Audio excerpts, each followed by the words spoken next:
Hello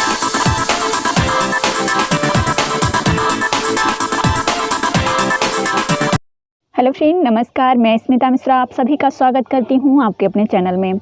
अगर आप इसी नेट जेआरएफ की तैयारी कर रहे हैं तो फर्स्ट पेपर पढ़ना कितना ज़रूरी है आप सभी को मालूम होगा। अगर आप फर्स्ट पेपर को इग्नोर कर रहे हैं तो पेपर को क्वालिफाई करना बहुत मुश्किल हो जाएगा।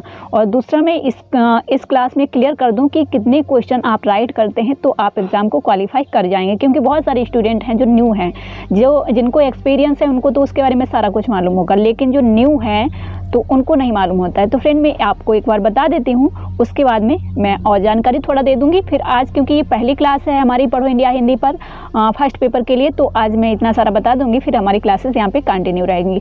देखिए 50 क्वेश्चन पूछे जाते हैं फर्स्ट पेपर में। लगभग अगर आप जनरल में हैं तो 20 क्वेश्चन आपको राइट करने चाहिए, और जनरल से नीचे हैं तो आपको 17 क्वेश्चन राइट करने चाहिए। लगभग, इससे कम है तो आपका एग्ज़ाम क्वालिफाई नहीं होगा, ठीक है। तो इससे ऊपर जितना कर ले जाएं वो आपके हाथ में, जितना ज़्यादा अच्छा तैयारी करेंगे उतना बेहतर आपका परिणाम रहेगा, ठीक है। ये आपको फर्स्ट पेपर की स्कोर के बारे में जानकारी हो गई। सबसे कम मैंने बताया, इससे ज़्यादा जितना कर लीजिए, इससे कम नहीं होना चाहिए, ठीक है। ये भी आपको जानकारी होना चाहिए कि कितना होना चाहिए। बहुत सारे स्टूडेंट ऐसा बोलते हैं ना, क्योंकि बहुत सारे लोग अच्छा टॉपर बन जाते हैं, कुछ लोग एवरेज में रहते हैं, कुछ लोग पॉइंट से एग्ज़ाम को क्वालिफाई कर जाते हैं ना। तो ये जानकारी हो गई। तो साथ ही मैं आपको बता दूं, हमारा दूसरा जो चैनल है एडू क्लासेस एक कदम सबके साथ, वहाँ पे मैं एक लाइव क्लास लेती हूँ 4 बजे। दूसरा हमारी वहाँ पे हिंदी साहित्य जो हमारा सब्जेक्ट है वो उसकी क्लास शाम को आती है, ठीक है। और जब भी मुझे कोई टाइम मिलता है तो मैं उसमें मोटिवेशन की क्लासेस भी अपलोड करती रहती हूँ। यहाँ पे हमने स्टार्टिंग जो है नेट जेआरएफ के लिए ही की थी, लेकिन उसके बाद में जब हमारा चैनल वापस आ गया तो हम फिर वहीं पर कंटिन्यू हो गए। लेकिन यहाँ पर मैं आप सभी को इन्फॉर्मेशन देती रहती थी, कहीं असिस्टेंट प्रोफेसर की या फिर PhD की वैकेंसीज आती हैं। बट इस समय हम यहाँ पे कंटिन्यू करने जा रहे हैं प्रथम पेपर आपका नेट जेआरएफ के लिए, क्योंकि बहुत सारे स्टूडेंट का कहना है कि मैम आप हमें क्वेश्चन पेपर जो है सॉल्व कराइए। तो आज से मैं यहाँ पे कंटिन्यू करने जा रही हूँ। लेकिन ये जो क्वेश्चन पेपर मैं आपको सॉल्व कराने जा रही हूँ, तो यहाँ पे अच्छे खासे हमें कमेंट मिलने चाहिए कि क्या इसको कंटिन्यू रखा जाए यहाँ पे, और व्यूज आने चाहिए, लाइक आने चाहिए, ठीक है। तभी इसको दोबारा इसकी जो क्लास आएगी वो आपके जो है कमेंट बॉक्स के जो कमेंट होंगे उनके आधार पर ही दूसरी क्लास आएगी, ठीक है। चलिए, अब आपको अगर पसंद आए, पसंद आने की बात यह है कि एजुकेशन की क्लास है और जो आपका नेट जेआरएफ है उसकी फर्स्ट पेपर की क्वेश्चन कैसे सेट किए जाते हैं उसका आपको यहाँ पे मिल जाएगा एक ये कि कैसे हमें तैयारी करनी है, ठीक है। चलिए देखिए, जो इंग्लिश पढ़ते हैं उनके लिए इंग्लिश में क्वेश्चन दिया गया है, लेकिन मैं इंग्लिश में नहीं पढ़ूंगी, क्योंकि अगर ज़्यादा पढ़ूंगी और 20 से 25 मिनट की हम क्लास रखना चाहते हैं, इसलिए जितने क्वेश्चन मैं 20-25 मिनट में करा पाऊँगी उतने में कराऊँगी, ठीक है। सभी क्लासेस जो हमारी हैं 20 से 25 मिनट की रहने वाली हैं। चलिए, which of the following comprise teaching skill, ठीक है। तो यहाँ पे आपका राइट आंसर क्या होगा, इसको आप पढ़ेंगे। Black board writing, questioning, explaining, या फिर ऑल द अबव। तो जो इंग्लिश पढ़ने वाले हैं वो अपना इंग्लिश का क्वेश्चन पढ़िएगा, अपना राइट आंसर दीजिएगा, ठीक है। मैं हिंदी का आपको कराऊंगी, तो मैं हिंदी का क्वेश्चन पढ़ने जा रही हूँ। हिंदी का क्वेश्चन जो है आपका ये है, अधोलिखित में से अध्ययन कौशल किसमें है। तो अध्ययन कौशल किसमें है, श्यामपट्ट लेखन में, प्रश्न करने में, समझने में, उपरोक्त सभी में। तो आप अपना स्कोर चेक कर लीजिएगा, आप कितने क्वेश्चन राइट किए हैं, ठीक है, जितने क्वेश्चन कराएं। तो अधोलिखित में से अध्ययन कौशल किसमें है, तो उपरोक्त सभी में है, ठीक है। नेक्स्ट जो आपका क्वेश्चन है वह है, अधोलिखित वक्तव्यों में कौन सबसे अधिक तर्क संगत है।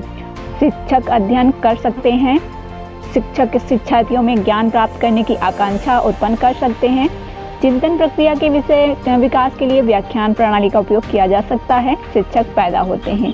तो असंगत तर्क संगत पूछा गया है, अधिक तर्क संगत है, तो ये आपका हो जाएगा बी ऑप्शन।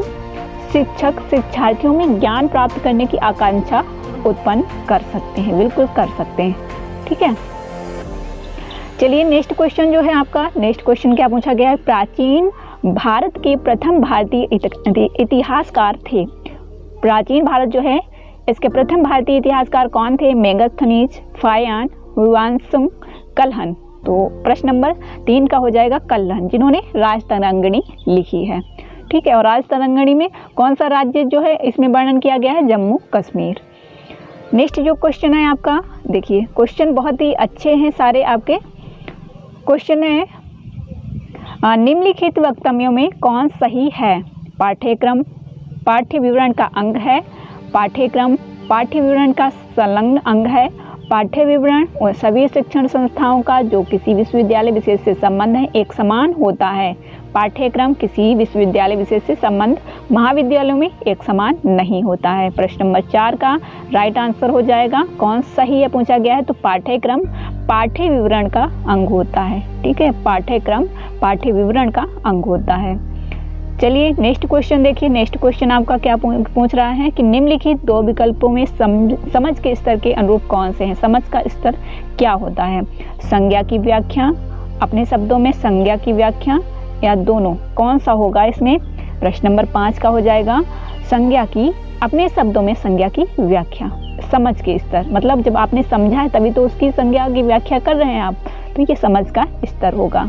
ठीक है, नेक्स्ट क्वेश्चन उम्मीद करती हूँ आपको क्वेश्चन पसंद आएंगे और आप सभी क्लास को लाइक करेंगे, शेयर करेंगे, क्योंकि अभी देखिए न्यू चैनल है, कम लोग जुड़े हुए हैं। तो अगर पहली बार देख रहे हैं चैनल को सब्सक्राइब कर लीजिएगा। यहाँ पे आपको ये कंटिन्यू क्वेश्चन प्रोवाइड कराए जाएंगे।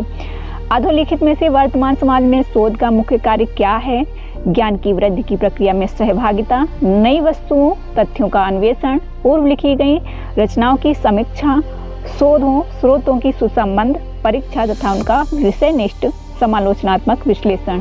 तो प्रश्न नंबर 6 का राइट आंसर आपका हो जाएगा, देखिए 1 भी हो जाएगा, ज्ञान वृद्धि की प्रक्रिया में सहभागिता, नई वस्तुओं तथ्यों का अन्वेषण और पूर्व लिखी गई रचनाओं की समीक्षा। तो तीनों आपका हो जाएगा शोध में आ जाएगा। ये वाला सॉरी ये नहीं आएगा, पूर्व लिखी गई रचनाओं की समीक्षा नहीं आएगा।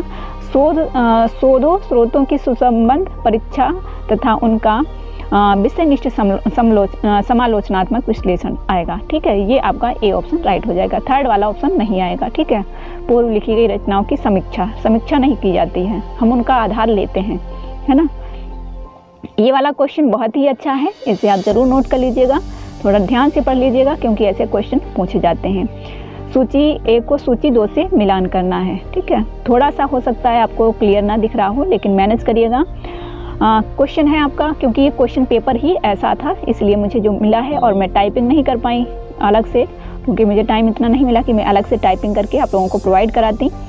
देखिए, ढांचाबद्ध साक्षात्कार, ढांचा विहीन साक्षात्कार, केंद्रित साक्षात्कार, नैदानिक साक्षात्कार, ये इंटरव्यू के जो है अलग अलग टाइप्स दिए गए हैं प्रश्न नंबर 7 में। तो इसमें देखिए क्या होगा आपका, जो आपका ढांचाबद्ध है, ठीक है, ढांचाबद्ध साक्षात्कार जो होगा वो आपका होगा पूर्व निर्धारित, मतलब ढांचाबद्ध मतलब उसके बारे में आपने पूरी प्रक्रिया बना ली है कि ऐसा ऐसा है, तो ये आपका हो जाएगा 4 में, और 4 में एक ही में दिया गया है 4, तो ए ऑप्शन आपका राइट हो जाएगा। अब आसानी से ढांचा विहीन मतलब अधिक नमनीय उपागम। ठीक है, केंद्रित साक्षात्कार, जिन प्रश्नों का उत्तर देना है उन पर ध्यान तो केंद्र है, यानी ध्यान गया है तो केंद्रित है। नैदानिक साक्षात्कार, तो ये आपका हो जाएगा निजी जीवन का अनुभव। ठीक है, इनको आप नोट कर लीजिएगा, डायरेक्ट भी पूछा जा सकता है। नेक्स्ट क्वेश्चन देखिए, नेक्स्ट क्वेश्चन क्या कह रहा है, उम्मीद करती हूँ क्वेश्चन आपको क्लियर दिख रहा होगा। अंतरशास्त्रीय शोध के संदर्भ में आपकी क्या धारणा है? तो प्रश्न नंबर 8 का राइट आंसर हो जाएगा शोध का समग्रात्मक विश्लेषण। ठीक है, शोध क्षेत्र में विशेष की निर्भरता को कम करना, शोध विषय की आवश्यकता से अधिक सरल बनाना, शोध प्रवृत्ति में नई प्रवृत्ति का सृजन। तो ये कुछ भी नहीं है, शोध का समग्रात्मक विश्लेषण। ठीक है, अंतरशास्त्रीय शोध के संदर्भ में आपकी धारणा जो है होनी चाहिए। नेक्स्ट क्वेश्चन देखिए, नेक्स्ट क्वेश्चन आपका क्या कह रहा है, 4 ऑप्शन दिए गए हैं यहाँ पे। प्रश्न नंबर 9, अनुसंधान में वैज्ञानिक पद्धति का मुख्य उद्देश्य क्या है? तो प्रश्न नंबर 9 जो है आपका हो जाएगा अवैध एवं त्रुटिपूर्ण संबंधों का निवारण। अवैध और त्रुटिपूर्ण संबंधों का निवारण जो है इसका राइट होगा।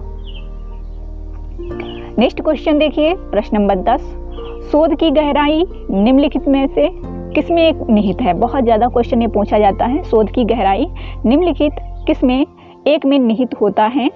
तो ये क्या हो जाएगा आपका राइट आंसर?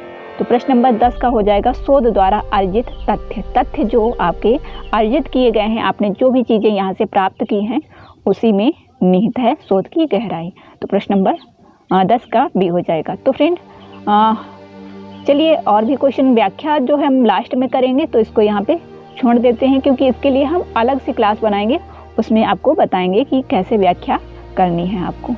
ठीक है, चलिए नेक्स्ट क्वेश्चन जो आपका है, यहाँ पे कितने क्वेश्चन लिए गए हैं व्याख्या में? 11 से 15। ठीक है, 5 क्वेश्चन आपके आते हैं व्याख्या से, तो उनके लिए आपको अभ्यास करना होगा। सार्वजनिक प्रसार का ध्येय सूचना की उपलब्धि, विधि, घटना क्रम और समस्याओं के सामाजिक विकास के संदर्भ में करना है। इस प्रक्रिया को क्या कहा जाता है? समग्र भौतिक प्रसार, प्रक्रिया की चौकसी, व्यक्तिगत उपलब्धि, पारस्परिक संदर्भ की सृष्टि। प्रश्न नंबर 16 का राइट आंसर आपका हो जाएगा समग्र भौतिक प्रसार। नोट कर लीजिएगा, 1-2 बार क्लास को देख लीजिएगा, आपको सारे क्वेश्चन क्लियर हो जाएंगे। आपका इन्वायरमेंट से, ये आईसीटी से क्वेश्चन पूछा गया, ये इन्वायरमेंट से क्वेश्चन है। मनुष्यों, पशुओं और मशीनों में सूचना उपलब्धि की प्रक्रिया के अध्ययन के विज्ञान को क्या कहा जाता है? तो ये क्या कहा जाता है यहाँ पे? प्रश्न नंबर 17, तो ये हो जाएगा साइबरमेटिक्स। साइबरमेटिक्स हो जाएगा। ठीक है, ए ऑप्शन राइट हो जाएगा। नेक्स्ट क्वेश्चन है नेटवर्क प्रसार।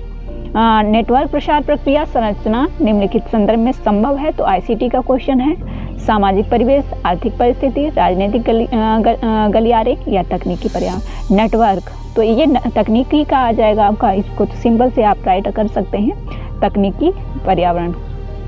क्वेश्चन है 19, क्या कहा है इसने?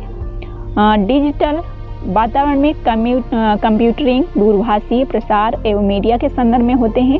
ऑनलाइन पद्धति से संप्रेषण, एकीकृत प्रसार माध्यम, डिजिटल संकलन और केंद्रीकरण। तो प्रश्न नंबर 19 का राइट आंसर क्या हो जाएगा आपका? केंद्रीकरण। ठीक है, डिजिटल वातावरण में कंप्यूटरिंग, दूरभाषी प्रसार एवं मीडिया के संदर्भ में होते हैं केंद्रीकरण। ठीक है, और आज का लास्ट क्वेश्चन, ये वाला क्वेश्चन अगर आपको समझ में आए तो आप इसका राइट आंसर बता सकते हैं, और लेकिन मैं यहाँ 20 नंबर क्वेश्चन आपको करा देती हूँ। क्वेश्चन है आपका क्या?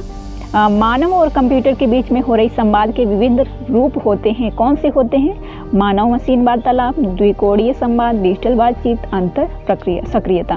20 नंबर क्वेश्चन का राइट आंसर मानव और कंप्यूटर के बीच में हो रही संवाद में विभिन्न रूप होते हैं, तो अंतर सक्रियता होती है। ये डी ऑप्शन राइट हो जाएगा। तो फ्रेंड, आज मैंने यहाँ पे 20 क्वेश्चन आपको कराए हैं, बहुत ही महत्वपूर्ण क्वेश्चन हैं। आप लोग हमें बताइएगा आपने 20 में कितने क्वेश्चन राइट किए हैं, और क्या आप लोग इस क्लास को कंटिन्यू रखना चाहते हैं? ज़्यादा से ज़्यादा, जितना ज़्यादा हमें कमेंट मिलेंगे हम इसको कंटिन्यू रखेंगे। हम इंतज़ार करेंगे, आज ये क्लास आपको मिलेगी, और जब तक वापस मतलब इसी टाइम आपको क्लास मिलेगी, हमें कमेंट बॉक्स में आंसर मिलना चाहिए। ज़्यादा से ज़्यादा लाइक करिए और शेयर करिए अपने दोस्तों को भी। फर्स्ट पेपर है, सभी के लिए है, तो आपको उम्मीद है पसंद आएगी ये क्लास। ठीक है, जितना ज़्यादा आप लोग सपोर्ट करेंगे हम उतना बेहतर कार्य करेंगे। हिंदी साइट पढ़ना चाहते हैं तो आप हमारे चैनल एडू क्लासेस को जो है सब्सक्राइब कर लीजिए और उसको फॉलो करिए। ओके, मिलते हैं नेक्स्ट वीडियो में। इसका PDF अगर चाहते हैं तो आप हमारे टेलीग्राम चैनल पढ़ो इंडिया हिंदी को ज्वाइन कर लीजिए। ओके, धन्यवाद।